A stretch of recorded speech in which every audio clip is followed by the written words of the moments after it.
Most kitchen guides will tell you a family of 4 needs at least 144 square feet of kitchen to cook comfortably. That's the standard industry recommendation, and on paper, it makes sense. But right now, in tiny houses across the country, real families of 4 are cooking 3 meals a day, every day, in kitchens as small as 40 square feet. That's not a typo. That's roughly the size of a single-car garage stall, or smaller than most walk-in closets, feeding 4 people, day after day, without takeout, without a hot plate on the porch, and without anyone going hungry. So either every kitchen design guide in America has been wrong for decades, or there's something specific these families are doing differently that makes a space 1/4 the recommended size actually work. By the end of this video, you're going to know exactly what that is, the real layout math, the specific appliance sizing, and the cooking strategy that makes a 40 square foot kitchen genuinely capable of feeding a family of 4, based on what small space designers and real tiny house families are actually doing in 2026. Before we get into the layout, hit subscribe now, because this isn't just theory. I'm going to show you the exact dimensions and the exact daily workflow that makes this possible. And by the end, you'll be able to tell whether your own kitchen is actually using its space, as well as a 40 square foot tiny house kitchen does. Subscribe now, so you catch the full breakdown. Let's start with the number everyone gets wrong. The 144 square foot recommendation for a family of 4 isn't wrong, exactly. It's a comfort standard, not a survival minimum. It assumes a kitchen with generous counter space on multiple sides, a full-size refrigerator, likely an island, and enough room for more than one person to work at once without bumping into each other. It's the number that makes a kitchen feel spacious and easy. And for families who have the square footage to spare, it's genuinely a reasonable target. But it's not the number that determines whether a kitchen can function. A standard suburban kitchen typically runs somewhere between 80 and 300 square feet, depending on the size of the home. And even a modest 10 by 10 kitchen, 100 square feet, is already considered on the smaller end for a family home. Tiny house kitchens operate in a completely different bracket. According to current tiny house design guidance, a minimum functional galley kitchen comes in at around 40 square feet, with the typical usable range running from 30 to 70 square feet, depending on how much is packed in. The gap between 144 square feet and 40 square feet looks impossible on paper. But the actual function of a kitchen isn't determined by its total area. It's determined by whether it satisfies 3 specific requirements: enough counter space to prep food, a workable path between the sink, stove, and fridge, and enough storage to keep ingredients and cookware within reach. A kitchen can hit all 3 of those requirements at a fraction of the recommended size if, and this is the important part, every dimension inside it is deliberately chosen instead of just left to default. It also helps to put these numbers next to each other directly, because the range is genuinely wide. Late 20th century open concept kitchens in larger American homes commonly run between 150 and 400 square feet, built to double as social gathering spaces as much as functional cooking areas. A standard 10 by 10 benchmark kitchen, still widely used in real estate and remodeling estimates, comes in at exactly 100 square feet. And tiny house kitchens, according to current design guides, typically consume somewhere between 10 and 15% of the entire home's footprint, which in a home under 400 square feet often works out to exactly that 30 to 70 square foot range we're talking about. 3 very different starting philosophies, 3 very different numbers. And only one of them was ever actually tested against the question of what's the minimum needed to function, rather than what feels comfortable when space isn't a constraint. Here's what a functional 40 square foot family kitchen actually looks like in practice, dimension by dimension. The core layout is almost always a galley, 2 parallel counters facing each other, because it's the most efficient shape for turning a small footprint into usable workspace. Current tiny house design standards call for counters roughly 24 inches deep on at least one side, paired with a 36-inch aisle in front, wide enough for one adult to comfortably work and for a second person to pass behind them without a full stop.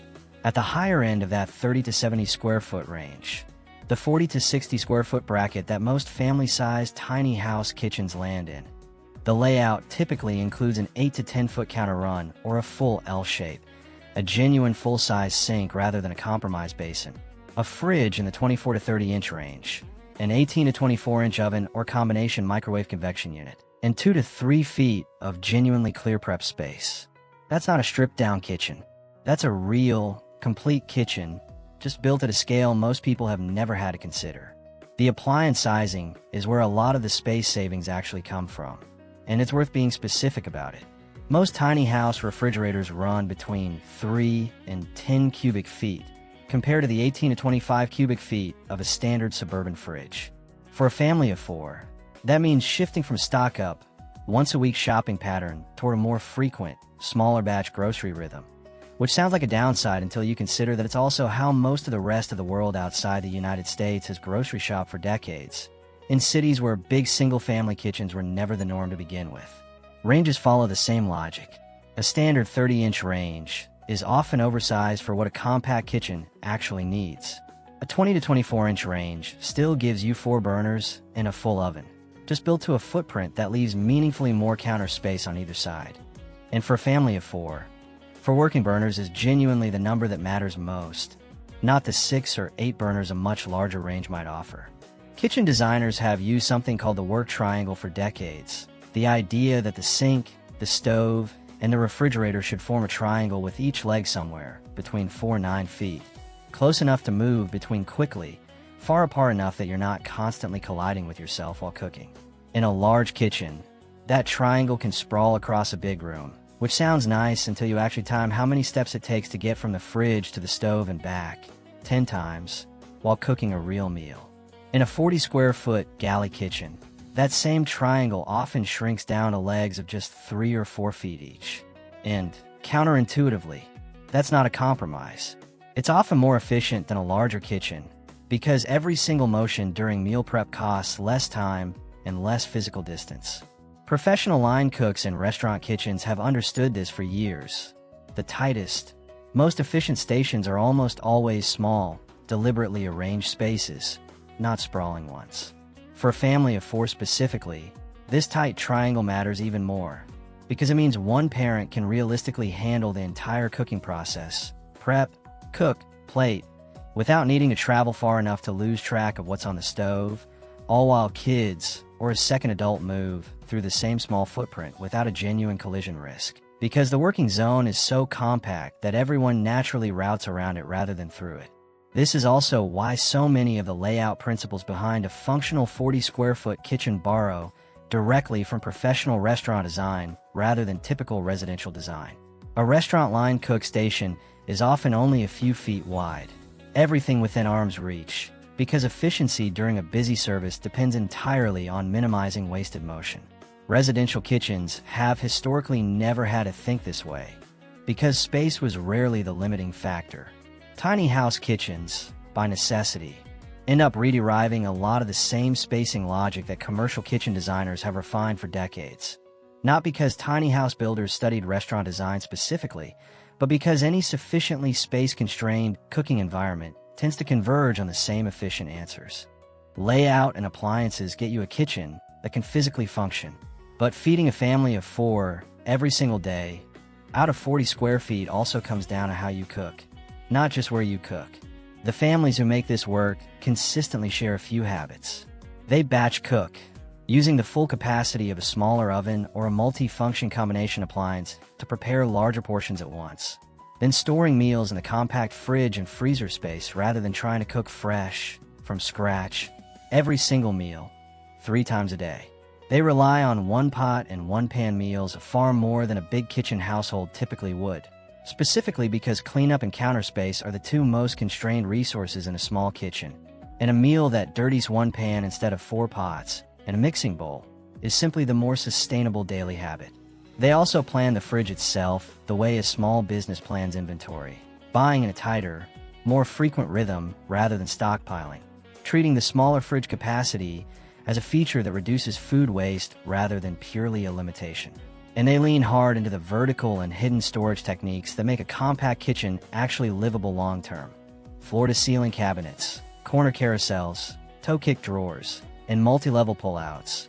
The same techniques that let a physically small kitchen hold a genuinely large kitchen's worth of ingredients and cookware, just organized more deliberately. None of this requires professional chef skills.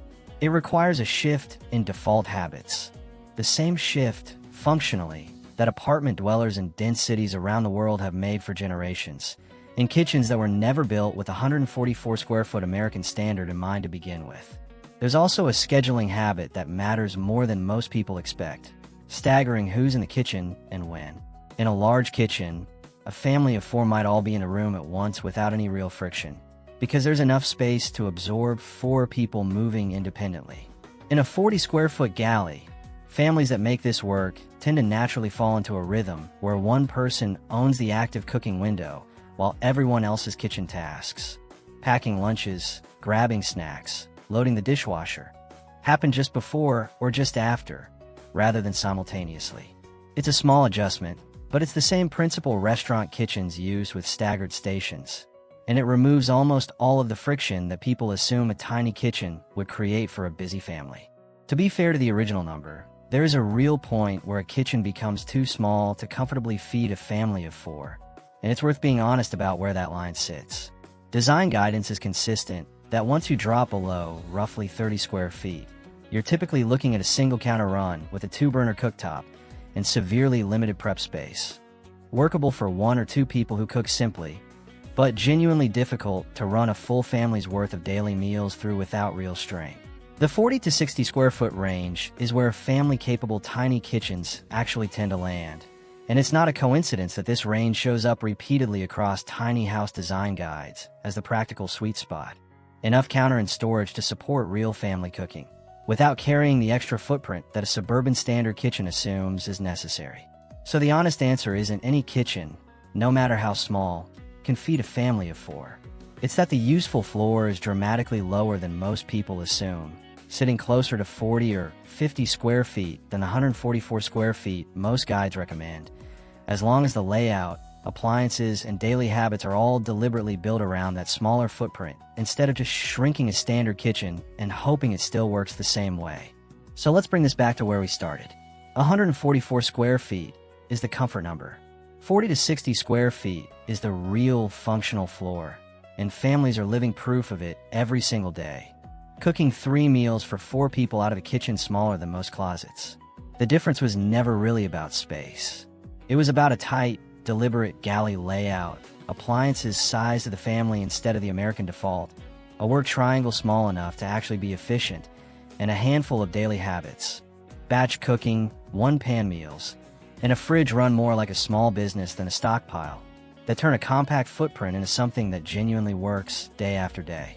If you want more of these real, numbers-based breakdowns, no fluff, no exaggeration, just what actually works when you dig into the design data, subscribe, because the next video takes this same approach into the smallest bathroom that can still handle a full family's morning routine.